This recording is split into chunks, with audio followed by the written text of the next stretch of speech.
امام حسن عسکری علیہ الصلوۃ والسلام نے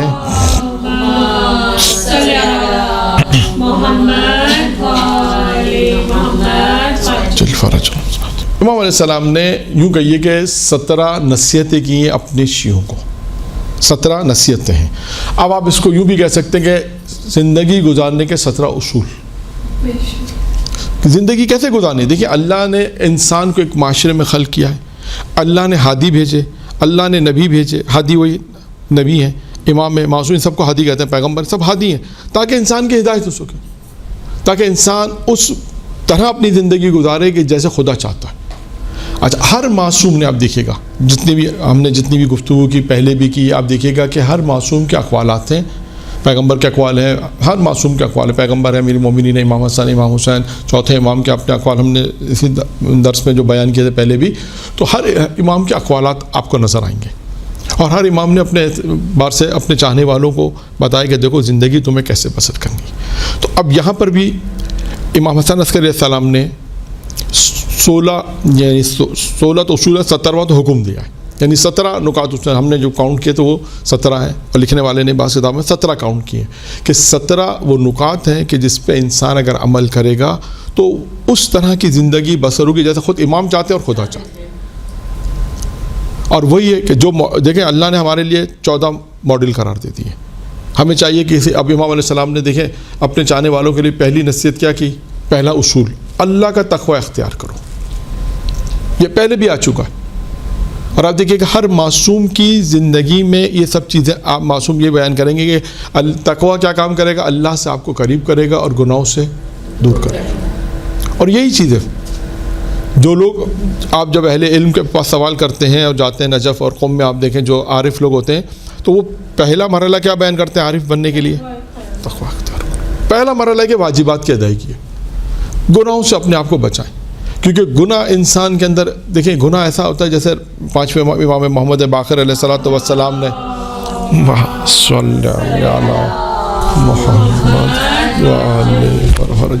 امام علیہ السلام نے بھی جیسے تقوی کے متعلق بیان کیا, یعنی گناہ کے متعلق بیان کیا کہ گناہ کا کام, گناہ کیا ہوتا ہے کہ جب کوئی گناہ کرتا ہے, معصوم فرماتے ہیں, تو اس کے دل میں ایک سیاہ نقطہ بن جاتا ہے. دل اگر تصویروں میں انسان نے دیکھا ہے, ویسے تو کسی نے نہیں دیکھا, تصویروں میں ہارٹ دیکھا گیا ہے, ہارٹ ہے انسان کا, لیکن سمجھانے کے لیے کہ اس قلب کے اوپر ایک نقطہ بنتا ہے جو سیاہ ہوتا ہے. امام فرماتے ہیں اس نے توبہ نہیں کی نا, وہ سیاہ رہتا ہے. پھر اگر کوئی گناہ کیا دوسرا, وہ نقطہ تھوڑا وسعت اختیار کر جاتا ہے, تھوڑا بڑا ہو جاتا ہے. پھر اس کے بعد کہتے ہیں اگر اس نے توبہ نہیں کی تو وہ ایسے ہی رہتا. اور آہستہ آہستہ آہستہ ان کے گناہ جب بڑھ جاتے ہیں تو وہ دائرہ بڑھتے بڑھتے بڑھتے پورا دل جو ہے وہ انسان کا سیاہ ہو جاتا. اس کی وجہ یہی ہے کہ آپ بہت سے لوگوں جب نصیحت کرتے ہیں, کیوں نصیحت اثر نہیں کرتی؟ وجہ یہ ہے کہ اتنے گناہ کیے, توبہ نہیں کی, اتنے گناہ کیے کہ وہ دل سیاہ ہو گیا. تو پہلا نقطہ کیا ہے, بہت مختصر میں, سب پہ زیادہ نہیں سے مختصر بیان کریں گے کہ پہلا چیز ہے تقوی اختیار کرو. نمبر 1 تقوی. نمبر 2 کیا ہے؟ خود امام فرماتا ہے کوشش کرو سعی, اور کوشش کرو اللہ کے لیے. یعنی جو کام بھی انسان کرے اللہ کو مد نظر رکھتے ہوئے کرے. حتیٰ اپنی تمام زندگی میں آپ دیکھیں, جو کام بھی کریں, گھر کا کام بھی کریں تو پروردگار تیری رضایت, شوہر کی خدمت بھی کریں خدا تیری رضایت, کوئی کام بھی کریں خدا کی رضایت طلب کریں. خدا یعنی ہر کام اللہ کے لیے کریں. دیکھیں ہر کام جب اللہ کے لیے ہوتا ہے نا تو اس میں ثواب ملتا ہے. آپ اللہ کی طرف نیت کریں. جیسے میں پہلے بھی شد کے ساتھ سنایا تھا, ایک مرجے تھے جب دنیا سے رخصت ہو رہے تھے, بالکل آخری لمحات تھے, تو ان سے پوچھا کسی نے آپ نے اپنی زندگی میں کوئی مباح کام کیا؟ اس نے کہا میں نے زندگی میں آج تک مباح کام بھی نہیں کیا. آپ سب حیران ہو گئے کہ مباح کام تو سونا, پوچھا مکروہ کام کیا ہے؟ نے کہا مکروہ تو چھوڑو, میں نے مباح بھی نہیں کیا. تو مباح تو کھانا پینا اٹھنا بیٹھنا, یہ تو سب مباح کام ہے, اس میں تو آپ نے ساری زندگی کیا, اس میں آپ کہہ رہے ہیں میں نے مباح نہیں کیا.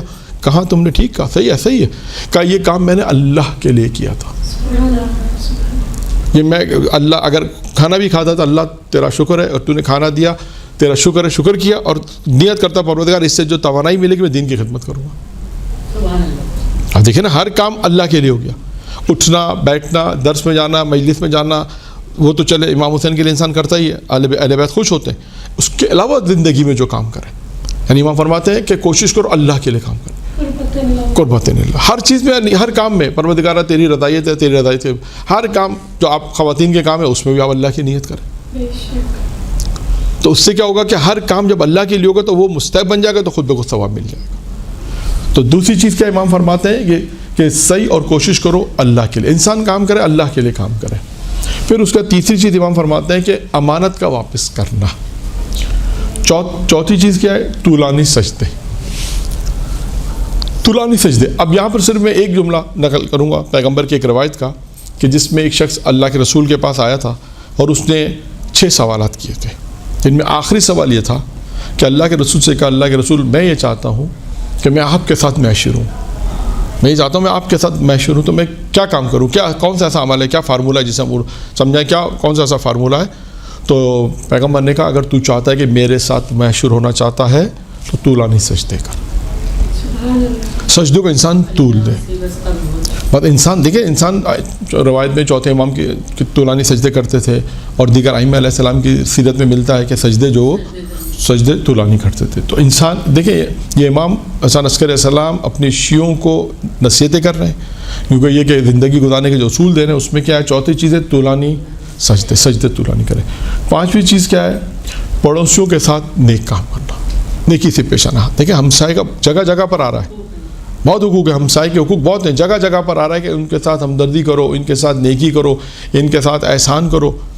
اور یعنی دوسری طرف کیا ہے کہ ان کو اذیت مت دو، ان کو کوئی آپ کا کوئی ایسا عمل نہ ہو جس کی وجہ سے ان کو اذیت پہنچے، ان کو تکلیف پہنچے، کوئی ایسا عمل نہ ہو، بلکہ ان کے ساتھ نیک سلوک کرو، اچھا سلوک کرو۔ اور اس کا ایک فائدہ بھی ہے، اگر آپ کے پڑوس میں اگر ایسے افراد رہتے ہیں کہ فرض کریں مسلمان نہیں ہیں، اگر مسلمان بھی ہیں، فرض کریں شیعہ نہیں ہیں، مسلمان ہیں، تو آپ کا کردار ایسا ہو ان کے ساتھ کہ وہ شیعہ ہو جائیں، یا اگر مسلمان نہیں ہے تو وہ کہیں کہ آپ کا کردار ایسا ہو کہ وہ مسلمان ہو جائیں، کہ کہہ دیں گے، وہ کہیں یار مسلمان اتنے اس طرح ہوتے ہیں، ایسا نہ ہو خدا نخواستہ کہ وہ کہ اچھا یہ مسلمان ہیں جو اتنی اذیت دیتے ہیں، ایسا نہ ہو۔ یعنی پڑوسیوں کے حقوق کے بارے میں بہت زیادہ روایتیں وارد ہوئی ہیں، لیکن یہاں پر صرف امام علیہ السلام فرمایا، امام نے کہا نماز جماعت کے ساتھ پڑھی جائے۔ چھٹا ہے نماز جماعت کے ساتھ ہو۔ ساتویں چیز ہے تشییع جنازہ میں شریک، جو مردوں کے لیے ہے کہ جو ہے وہ تشییع جنازہ میں شریک ہوں۔ اب دیکھیں یہاں پر ایک روایت کا ایک ٹکڑا میں بیان کروں گا اہمیت کی کہ نماز جنازہ میں شرکت کے لیے، کہ پیغمبر اسلام نے جبرائیل سے کہا، روایت ہے کہ جبرائیل اگر اللہ تمہیں انسان کی شکل میں دنیا میں بھیجے تو تم کیا کام کرو گے؟ تو اس نے کہا میں 7 کام کروں گا، 7 کاموں کو انجام دوں گا، ان میں ایک کام ہے کہ مومن کے جنازے میں شریک ہوں گا۔ یعنی اتنا زیادہ فضیلت ہے کہ جبرائیل کو اگر پیغمبر کہہ رہے ہیں تمہیں اگر اللہ دنیا میں انسان کی شکل دیکھی بھیجے تو تم کیا کام انجام دو گے؟ تو اس نے کہا ان میں سے 7 کاموں سے ایک کام کیا کہا کہ میں مومن کے جنازے میں شریک ہوں گا، تشییع جنازہ میں شریک ہوں۔ پھر اس کے بعد ہے مومن کی عیادت کے لیے جانا، اگر کوئی بیمار ہے تو اس کی عیادت کے لیے جانا۔ یہاں پر بھی وہی ہے، جبرائیل نے جو 7 کاموں میں سے ایک کام یہ بھی بیان کیا کہ اگر کوئی 7 کاموں میں سے ایک کام یہ بھی ہے کہ مومن کی عیادت کے لیے جانا، اگر کوئی بیمار ہے تو اس کی عیادت کریں۔ اور آپ دیکھیں 8ویں امام کی سیرت میں بھی ہے، امیر المومنین کی سیرت میں بھی ہے، پیغمبر کی سیرت میں بھی ہے کہ جب پتہ چلتا ہے کوئی بیمار ہے تو ائمہ علیہ السلام کی سیرت میں نظر آتا ہے کہ وہ عیادت کے لیے جاتے تھے۔ اور یہ ہے مومن کے حقوق میں سے بھی ہے، وہ تو سیرت معصومین ہے، آپ مومن کے جو حقوق ہیں، ایک دوسرے کے جو حقوق ہیں ان میں بھی یہی بیان کیا گیا ہے۔ ایک حقوق جو ان میں کہ اگر کوئی مومن بیمار ہے تو انسان اس کی عیادت کے لیے جائے۔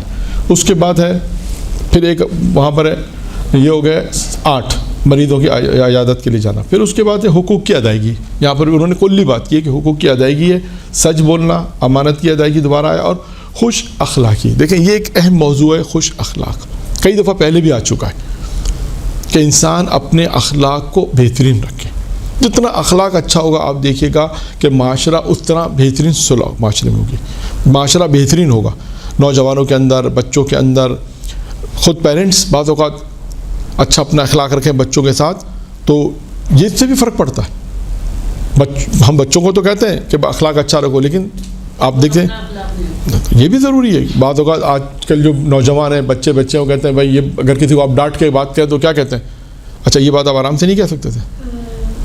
اگر یہی بات کرنی ہے آپ آرام سے بھی کہہ سکتے تھے، لیکن کیونکہ پیرنٹس بالآخر اپنے غصے میں ہوتے ہیں، اس وقت کوئی ایسی بات ہوتی ہے، غصہ ہوتا ہے تو وہ غصے میں بات کہہ دیتے ہیں، کیونکہ بعض اوقات وہ کہتے ہیں کہ بھائی اتنی دفعہ تمہیں پیار سے کہا تمہاری سمجھ میں نہیں آ رہا تھا، اس لیے بالآخر وہ جب غصہ کرتے ہیں تو فرسٹ ٹائم نہیں ہوتا ایسا، بہت کم ہوتا ہوگا فرسٹ ٹائم.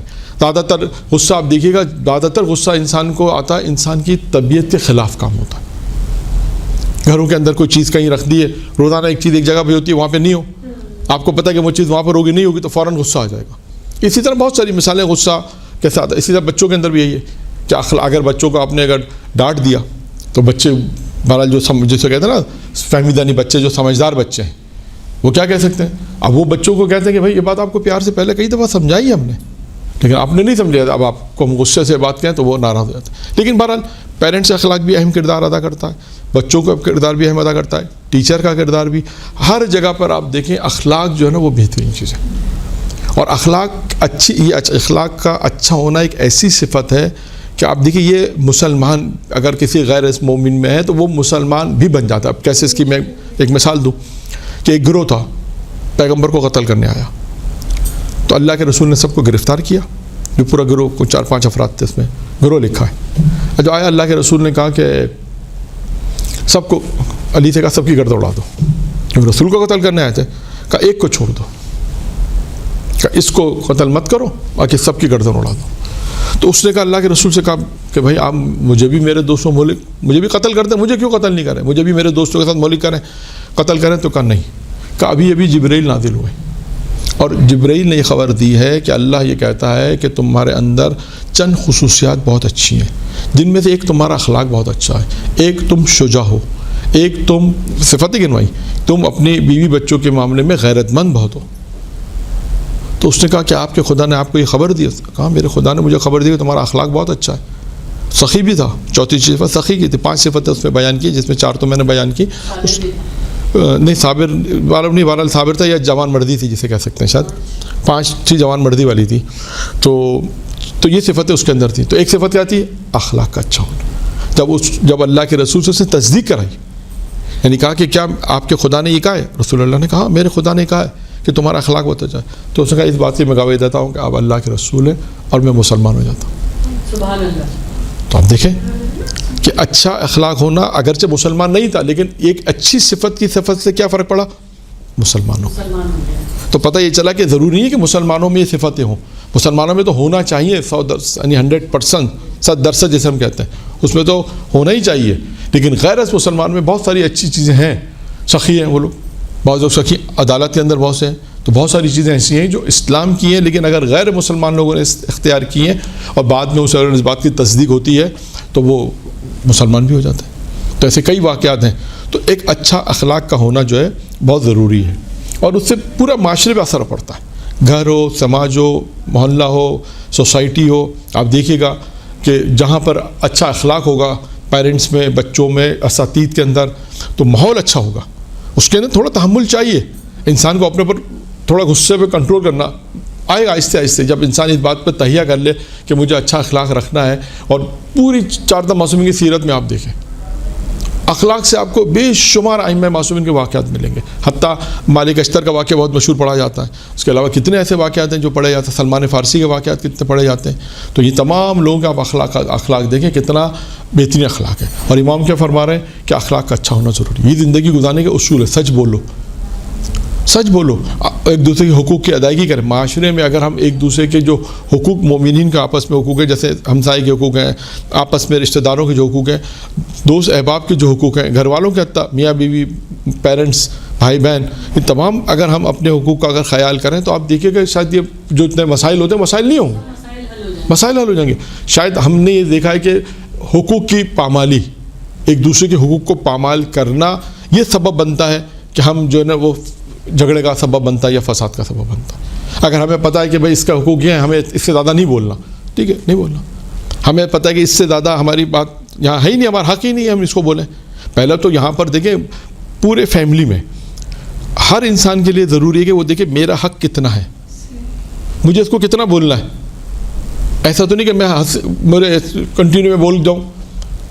اگر ماں باپ، میاں بیوی، بچے، یہ اپنے اپنے سب پیرنٹس جتنے بھی گھر کے ایک فرد ہیں، اگر اپنے حق کو سمجھ لیں کہ ہمارا حق کتنا ہے بولنا ہے، یا جو فیملی سے شادی ہونے کے بعد جو مسائل آتے ہیں اور اسٹیپ آگے چلے جائیں، تو وہ پہلا ان کو یہ پتہ ہو کہ بھائی میرا حق اتنا، اس سے زیادہ نہیں ہے بولنے کا. ٹھیک ہے، میں نے جتنا کہنا تھا سمجھا دیا مثلا. اب میں اس پہ زبردستی نہیں کر سکتی، زبردستی کرنے سے جھگڑے فساد شروع ہوں گے. آپ دیکھیں کسی کی اپنی لمٹ سے، ہاں لمٹ سے اسلام نے حدود بیان کی ہے نا. حق مطلب دیکھیں حقوق ہے، ایک حق ہے جہاں پہ امیر معروف کا بھی ہے. اب ایک صاحب ہے مجھے بتا رہے تھے مثلا کہ ہم جو خواتین چلتی پھرتی خواتین کو امیر معروف کرتے ہیں، ایسا نہیں ہے، صحیح نہیں ہے اس طرح امیر معروف کرنا. بے حجاب اگر خواتین جا رہی ہیں صحیح نہیں ہے. آپ چلتے پھرتے ایسے امیر معروف کرتے ٹوکنا اسلام میں ایسے نہیں ہے. اگر امیر معروف کی شرائط ہیں اس شرائط پر امیر معروف ہوگا. ایسے نہیں آپ چلتے پھرتے کسی کو ٹوک دیں، اس سے جھگڑا فساد بڑھ سکتا ہے. اکیلے میں ہاں وہ ابھی خود امام حسن عسکری کا کال میں آپ کو بیان کر دوں، ساتھ ذکر بھی آئے گا، کال بھی آ جائے کہ امام حسن عسکری علیہ السلام فرماتے ہیں، مولا فرماتے ہیں کہ اگر آپ نے کسی کو نصیحت کی اکیلے میں تو گویا اس کو زینت دے دی، بے شک اس کو زینت دی یعنی آپ نے. اور آپ نے اگر اس کو نصیحت کی آشکار ذلیل ظاہر میں تو گویا اس کو آپ نے ذلیل کر دیا. اب یہ پوری مثال آپ اپنی محفل میں کہیں جائیں، جیسے خواتین اگر نماز پڑھنے مسجد جاتی ہیں وہاں پہ دیکھیں، مسجدوں میں یا محفلوں میں دیکھیں یا درسوں میں دیکھیں. اگر اس کی مثال کیا ہے، فرض کریں کوئی خاتون بے حجاب آ گئی اور آپ نے دیکھا اس کا حجاب صحیح نہیں، واجب حجاب کی بہترین مثال ہے. تو اگر آپ نے دیکھا اس کا حجاب صحیح نہیں، ٹھیک ہے اس کا کوئی نامحرم بھی نہیں ہے تو اس کو گناہ نہیں ملے گا. عورتوں کی محفلوں کا نامحرم نہیں ہے تو گناہ بھی نہیں ہے. گناہ کیا ہوگا؟ کوئی نامحرم دیکھے. اب آپ کو پتہ ہے کہ یہ باہر جائے گی، اس کے بال نظر آ رہے ہیں، بس اب وہ حجاب کامل نہیں ہے، تو آپ اس کو آپ نے سب خواتین کے سامنے اس کو ٹوک دیا. تو امام فرماتے ہیں یہ صحیح نہیں ہے، یہ آپ نے اس کو گویا ذلیل کر دیا، رسوا کر دیا. اور آپ اس کا طریقہ کیا ہے کہ آپ اس سے بولیں آپ سے ایک کام ہے، لے جا کے اکیلے میں جا کے اس کو بتا دیں کہ بھائی یہ جو ہے آپ کا حجاب کامل نہیں ہے، اس کا بہترین طریقہ آپ اپنے حجاب کو صحیح کر لیں. اس طرح کے دوسروں کو پتہ نہ چلے. یہ امام فرماتے ہیں یہ آپ نے اگر اس طرح نصیحت کی امام فرماتے ہیں تو گویا آپ نے اس کو زینت دے دی. اب آپ یہ مثالیں بہت سی جگہ پہ لے جا سکتی ہیں. میں نے تو ایک حجاب کی مثال دی. اس طرح نماز اگر کوئی غلط پڑھ رہی ہے، آپ نے اس کو اگر نماز کی صحیح پتہ، آپ کو پتہ ہے کہ نماز کی شرائط ہیں اس پہ یہ پورا نہیں اتر رہی. اب سب خواتین بیٹھی کیسے بتائیں؟ ٹھیک ہے اس نے نماز تو غلط پڑھ دی، پھر اس کو اکیلے میں جا کے بتائیں کہ یہ نماز ایسے نہیں ایسے پڑھنی. بہت ساری ایسی وجوہات ہیں یا بہت ساری ایسی چیزیں جو آپ نے اس کو بیان کرنی ہے. تو یہ دیکھیں اس میں اخلاق، کردار، خود تبلیغ، امر معروف، یہ تمام چیزیں اس کے اندر آ جاتی ہیں. اگر ہم کسی کو سمجھاتے بھی ہیں تو انہیں برا لگ جاتا ہے. تو ڈپینڈ کرتا ہے پھر نہیں سمجھائیں. اکیلے میں سمجھانا سب سے پہلا اسٹیپ ہے، انہیں سمجھانا ہے اکیلے میں.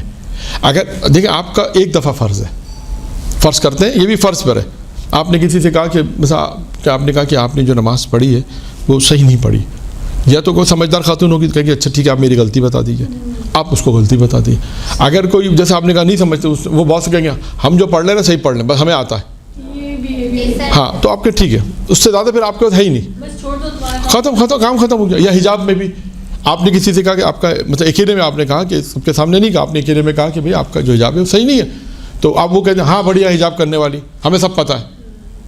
بس ٹھیک ہے آپ نے کہا ٹھیک ہے، آپ کا فرض تھا آپ نے سمجھا دیا. بس ایک دفعہ اس کو میسیج دے دیں، وہ بھی اکیلے میں تنہائی میں کوشش کر کے، کیونکہ سب کے سامنے دیں گے تو اس کی بے عزتی ہونے کا خطرہ ہے. یہ مشکل ہے، اس کو خود ائمہ نے پسند نہیں کیا کہ کسی کو نصیحت کرو تو آشکار نصیحت نہیں کرو، یہ اس کو خود ائمہ نے پسند نہیں کیا. تو لہٰذا نصیحت بھی کریں، کسی کو سمجھائیں تو کوشش کریں کہ کوئی اکیلے میں ہو، تاکہ اس کو یعنی اس طرح بتائیں کہ اس کی توہین بھی نہ ہو. اور وہ اگر سمجھنے والی ہوگی تو آپ سے پوچھے گی کہ ٹھیک ہے میری غلطی بتا دو، میں آئندہ نہیں کروں، یہ بیسٹ ہے. اگر اسے سمجھنا ہوگا، نہیں سمجھنا ہوگا کوئی بات نہیں، آپ اسے کہیں ٹھیک ہے میرا فرض تھا بتانا، میں نے بتا دی، بس یہ اینڈ ہے. اس سے بلا وجہ بحث کرتے جائیں گے، وہ آگے جا کے تھوڑا نقصان دے، تو بحث کرنے کا وہاں فائدہ نہیں ہے. یہ ہو گئی آپ کے پاس ہمارا 10 میرا خیال ہے. السلام علیکم. یہ ہو گئی آپ کے پاس 9 کے اندر 9 چیزیں ہو گئی میرا خیال ہے. حقوق کی ادائیگی میں سچ بولنا بھی آ گیا، اوپر امانت کی ادائیگی بھی آ گیا تھا، اور خوش اخلاقی سے پیش آنا. 10 میں امام کیا فرماتے ہیں؟ ہمارے لیے زینت کا باعث بنو، ہمارے لیے زحمت کا باعث نہ بنو، شرمندگی کا باعث نہ بنو. اس کی بہترین مثال کیا ہے؟ اس کی بہترین مثال کیا ہے؟ اس حدیث کے جملے کی کوٹ کی کہ ہم امام فرماتے ہیں ہمارے لیے زینت کا باعث بنو، ہمارے لیے شرمندگی کا باعث نہ بنو، ننگ اور عار کا باعث نہ بنو. اس کی بہترین مثال کیا بنے گی؟ یعنی ہم رول ماڈل ہوں کہ لوگ مثالیں دیں گے بھائی یہ امام کا چاہنے والا ہے. کیسے؟ نہیں ساری کوالٹیز نظر آئیں جو یہ آپ نے بتائیں. ٹھیک ہے، نہیں اس والے جملے کی کہ امام نے فرمایا ہمارے لیے زینت کا باعث بنو، تو زحمت کا باعث نہ بنو. تو یہ اگر کوئی زحمت کا باعث بن رہا ہے تو وہ کیسے بنے گا؟ آپ کے لیے تو زیادہ آسان ہے مثال دینا، اس لیے میں آپ سے پوچھ رہا ہوں، ابھی تک نہیں پوچھا تھا میں نے. بے پردہ کی عورت. بے پردگی نہ کرے, بے حجاب نہ ہو. دیکھیں شادی بیاہ میں تو شاید پھر بھی پتہ نہ چلے, کالے کپڑے پہن کے اگر کوئی محلے سے نکلی تو کنفرم ہے کہ شیعہ ہے. بے شک. شادی بیاہ میں تو شاید پتہ نہ چلے, لیکن اگر کسی مجلس سے اگر کوئی خاتون نکل رہی ہے, آج کل ٹی وی پہ نوحے پڑھ رہے ہیں, آج کل ریکارڈنگ میں, تو یہ تو کنفرم پتہ ہے شیعہ ہے. اور اس میں بھی اگر بے حجابی ہے تو یہ تو زینت کا باعث نہیں بنا نا, یہ زحمت کا باعث ہے. یعنی کوئی بھی ایسا عمل چاہے وہ مردوں کا ہو چاہے وہ خواتین, فرق نہیں پڑتا اس سے. امام فرماتے ہیں ہمارے لیے رحمت کا باعث بنو, ہمارے زحمت کا باعث مت بنو. خود حدیث معصوم ہے. اور اس کے بعد پھر اس میں بہت ساری مثالیں ہیں, خواتین کی مثالیں, جینٹس کی بہت ساری مثالیں جائیں گی. مثلا داڑھی مڑنا اگر کھلم کھلا گناہ ہے, یہ کھلم کھلا گناہ, بے حجابی کھلم کھلا گناہ, یہ بھی کھلم کھلا گناہ. اس میں کوئی اگر پتہ ہے کہ شیعہ ہے تو کہیں گے دیکھو کیسے. بہت سے خدا نخواستہ کوئی ایسی نوکری کرتا ہے جو حرام ہے, سب کو پتہ ہے حرام نوکری کرتے ہیں. اگر کوئی ایسی نوکری کر رہا ہے جو پتہ ہے کہ حرام ہے, مثال کے طور پر, تو کہ کیسا شیعہ ہے, کیسا امام کا ماننے والا ہے کہ حرام کھا رہا ہے. جب کوئی ایسا کام ہے, مثلا خدا نخواستہ کسی کی دکان ایسی جس میں آلات موسیقی بیچتا ہے, تمام فقہا کے فتوے کے آلات موسیقی کو خرید و فروش حرام ہے. اگر کوئی ایسا کام کھلم کھلا کرتا ہے جس کے بارے میں پتہ ہے کہ یہ شیعہ بھی ہے اور یہ کام کرتا ہے, تو یہ حدیث اس سے پر صادق آئے گی کہ ہمارے لیے رحمت کا باعث بنو, زحمت کا نہیں. تو یہ ان کے لیے زحمت کا باعث بننا. اگر اور رحمت کا باعث کب بنے گا کہ جب وہ مومن تمام ان چیزوں پہ عمل کر رہا تھا, امام کہیں گے دیکھو یہ آدمی ہمارے لیے رحمت کا باعث. اس میں اقوال امام میں ایک یہ جو اقوال ہے, اسی کو بعض نے امام نے ایک الگ جگہ پر بھی اقوال کی کوٹ کیا, اس میں بھی یہی کہا ہے. تقریب میں یہ چیزیں وہاں بھی ریپیٹ ہوئی ہیں. وہاں 4 چیزیں امام نے کہی ہیں, اخلاق اچھا ہو, سچ بولتا ہو, امانت داری ہو, وہاں پہ بھی یہ ساری چیزیں آئی ہیں وہاں پر بھی. اور اس میں ایک جملہ یہ آئے کہ امام نے کہا اس سے ہم خوش ہوتے ہیں, ہم خوشحال ہوتے ہیں. یعنی یہ صفتیں اگر ہم کسی میں دیکھتے ہیں تو ہم خوشحال ہوتے ہیں. وہاں پہ ایک مختصر ایک اور روایت میں بھی آئی, یہاں پہ تفصیل ایک روایت بیان کی, اس میں اس 7 طرح چیزیں جو امام نے بیان کی. تو دیکھیں یہ اہم 10واں جو نقطہ ہے, 10واں جو اس میں نقطہ ہے وہ یہ ہے کہ امام علیہ السلام نے کہا کہ ہمارے لیے رحمت کا باعث بنو. یعنی اب اس کا مطلب ہے کہ ہر مومن اور مومنہ کو ایسی زندگی بسر کرنی ہے, اس طرح اپنی زندگی کو گزارنا ہے کہ وہ امام کے لیے رحمت کا باعث بنے, زحمت کا باعث نہ بنے. خدا نخواستہ کوئی یہ نہ کہ یہ شیعہ جا رہا ہے اور یہ دیکھو کیسے کام کر رہا ہے. یہ امام علیہ السلام کے لیے, ہم امام کہتے ہیں ہمارے لیے شرمندگی کا باعث بنے گا. ایک مرتبہ درود پڑھے محمد و آل محمد.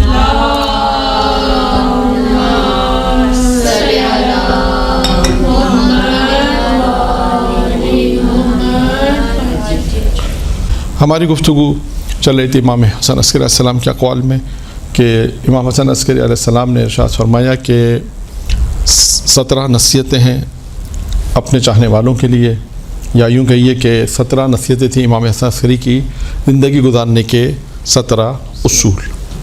پہنچے تھے ہم 10 تک. 10واں ہمارا یعنی امام کا جو نقطہ تھا وہ یہ تھا کہ ہمارے لیے زینت کا باعث بنو, ہمارے لیے زحمت کا باعث نہ بنو. اچھا, اب 11واں نقطہ یہ ہے کہ ہماری محبت جو ہے نا, یعنی امام فرماتے ہیں ہماری محبت لوگوں کو جلب کرے گی ہماری طرف. وہ کیسے کرے گی اس کو سمجھنا ہے. یعنی جب امام یعنی کیسے کرے گی, وہ اس طرح کرے گی جب آپ امام کے فضائل لوگوں کو بیان کریں گے نا تو خود بے خود لوگوں کے دلوں میں امام کی محبت پیدا ہوگی, اور وہ محبت جلب کرے گی امام کی طرف. یعنی ہمارے فضائل بیان کرو, ہمارے اخلاق بیان کرو, ہماری جو فضیلتیں ہیں وہ اگر لوگوں کے سامنے معجزات بیان کریں گے تو اب وہ لوگ جو امام کی معرفت نہیں رکھتے, کتنے ایسے لوگ آج بھی ہیں کہ جو بہت سے معجزات سن کر خود پیغمبر کے زمانے سے لے کر 12 امام کے زمانے تک آپ دیکھیں کتنے لوگ معجزات دیکھ کر امام کو قانے ہو گئے.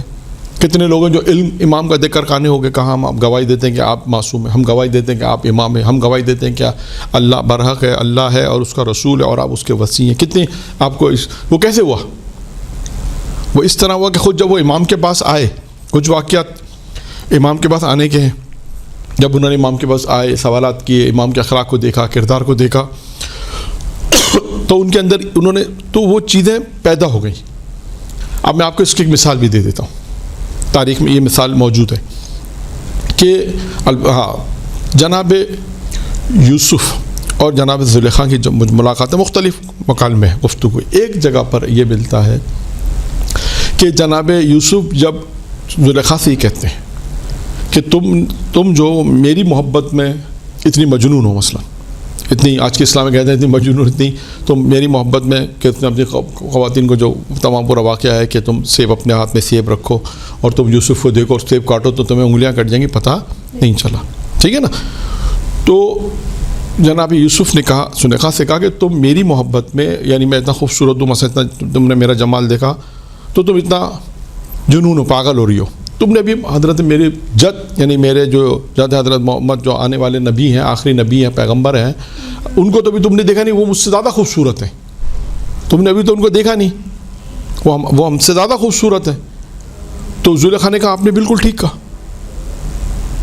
آپ نے بالکل سے. تو جناب یوسف نے کہا یہ تم کیسے کہہ سکتے ہو, میں نے بالکل ٹھیک کہا, تم نے تو انہیں دیکھا ہی نہیں ہے.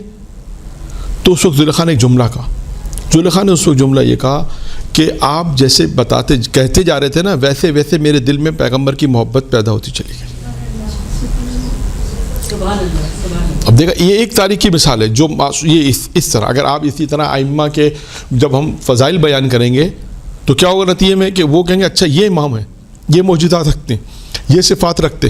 تو امام فرماتے ہیں کہ جب ان کی محبت ہمیں جلب کرے گی یعنی ہمارے فضائل تم بیان کرو گے جلب یعنی ان کے ہماری طرف آئیں گے, وہی ہے یعنی ہماری طرف آئیں گے.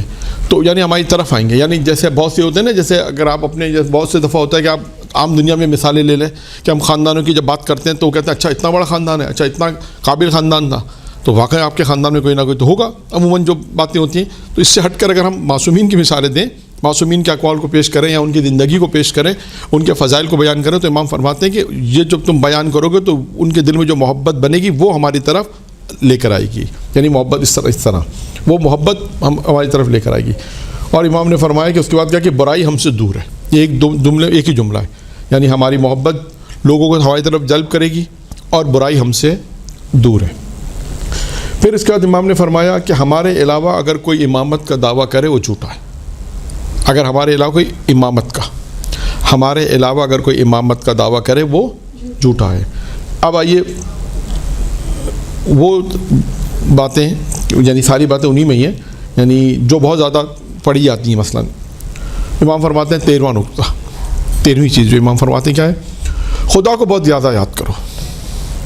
کثرت سے اب انسان اپنی زندگی میں خدا کو یاد کرے. اور اس کے بعد والا جو جملہ وہ ہے کہ موت کو کثرت سے یاد رکھو. یہ دو میں نے اس لیے تیز بیان کر دی ہے کہ دو چیزیں وہ ہیں کہ شاید پہلے بھی میں نے درس میں شاید بیان کیا. جناب لقمان نے اپنے بیٹے سے کہا تھا 4 چیزوں کے بارے میں, اگر آپ کو یاد ہے 4 چیزوں کی وصیت کی تھی. کہا 2 کو بھول جاؤ, 2 کو یاد رکھو. وہ 2 بھولنے والی کون سی تھی؟ جناب لقمان نے اپنے بیٹے سے کہا 4 چیزوں پہ عمل کرو. کہا 2 بھول جاؤ, 2 کو ہمیشہ یاد رکھو. 2 ہمیشہ جو یاد رکھنے والی وہ یہی ہے, اللہ کو یاد رکھو اور موت کو یاد رکھو. یہ 2 چیزیں وہی ہیں.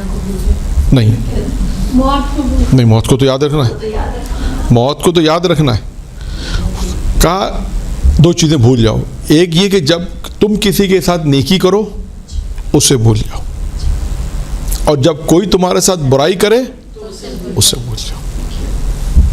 یہ 2 فارمولہ بہت آسان فارمولہ ہے. اچھا اب آپ اس پہ غور کریں, ان 2 جملوں پہ آپ اپنے طور سے غور کریں کہ اس میں ایسا ہے, اس کی کیا وجہ ہو سکتی ہے. دیکھیں جناب لقمان نے اپنے بیٹے سے کہا کہ 2 چیزوں کو بھول جاؤ, 2 چیزیں بھول جاؤ. جب تم کسی کے ساتھ نیکی کرو اسے بھول جاؤ. کیوں؟ اس کی وجہ احتمال یہی ہے کہ جب انسان کسی کے ساتھ نیکی کرتا ہے تو اسے یاد رکھتا ہے, اور اسے یاد رکھتا ہے تو اسے توقع ہوتی ہے کہ یہ بھی میرے ساتھ اچھا ہی کرے, توقع ہو جاتی ہے.